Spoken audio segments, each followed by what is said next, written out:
Hello guys, welcome back to my channel. অনেকদিন পর তোমাদের জন্য একটা রেসিপি ভিডিও নিয়ে চলে এসেছি। তো চলো দেখে নিই রেসিপিটা কি। অবশ্যই মাছের রেসিপি। তোমরা মাছের রেসিপিটা দেখো। দেখতে দেখতে বলে দিই যে সকালবেলা উঠেই যখন বাবা কাতলা মাছটা আনলো, মাকে বললাম ওই একঘেয়ে ঝোল খেতে ভালো লাগছে না। তো মা ভাবলো অন্য কিছু একটা ট্রাই করা যাক। তো সেই জন্যই আজকে রেসিপিটা মা বানাচ্ছে। তো তোমরা দেখে নাও। ফার্স্টেই মাছগুলোকে ধুয়ে পরিষ্কার করে নেওয়ার পর তার মধ্যে হলুদ গুঁড়ো, নুন আর কাঁচা লঙ্কা বাটা আর পোস্ত বাটা দিয়ে দিল মা। আর এখন আমরা সর্ষেটাকে বেটে নিয়ে ওটাকে ছেঁকে জলটা নিয়েছি। সর্ষেরটা নেবো না, ঠিক আছে? ওটা মুখে পড়তে পারে রান্নার জন্য, অনেকে খায়ও না, পেটের মানে অসুবিধা হয়। তো সেই কারণে যাই হোক ওটা ছেঁকে জলটা নিয়ে এখন এটাকে ম্যারিনেট করে 10 মিনিট ঢাকা দিয়ে রেখে দেবো।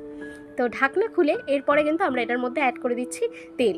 তেল দিয়ে এখন ভালো করে আবারও একটু মাছটাকে ম্যারিনেট করে নিতে হবে, ম্যারিনেট করে রেখে দিতে হবে। আর যেহেতু এটা কাঁচা মাছ দিয়ে তৈরি হচ্ছে রেসিপিটা, তো তোমরা কিন্তু এই রান্নাটা যখন কড়াইতে ট্রান্সফার করবে, খুন্তি দিয়ে নাড়াতে যাবে না ফট করে, তাহলে মাছ ভেঙে যেতে পারে।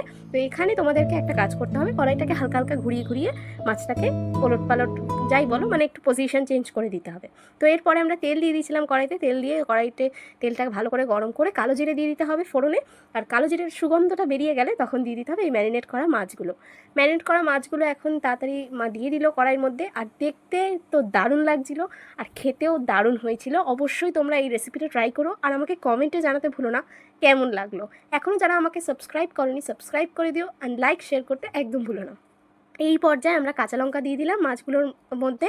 কাঁচা লঙ্কা দেওয়ার পর ঢাকনা দিয়ে এখন কিছুক্ষণ এটাকে হতে দিতে হবে। আর এই রকম ফুড ধরে গেলেই বুঝে নিতে হবে যে এবার ভাত নিয়ে খেতে বসতে হবে, ঠিক আছে?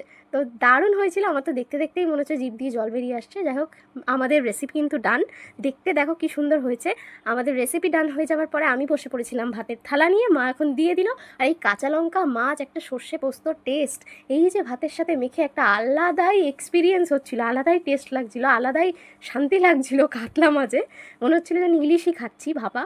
তো এই কাতলা ভাপাটা তোমাদের কেমন লাগলো সেটা তো অবশ্যই জানাবে। আর এখন আমি খাই, টাটা।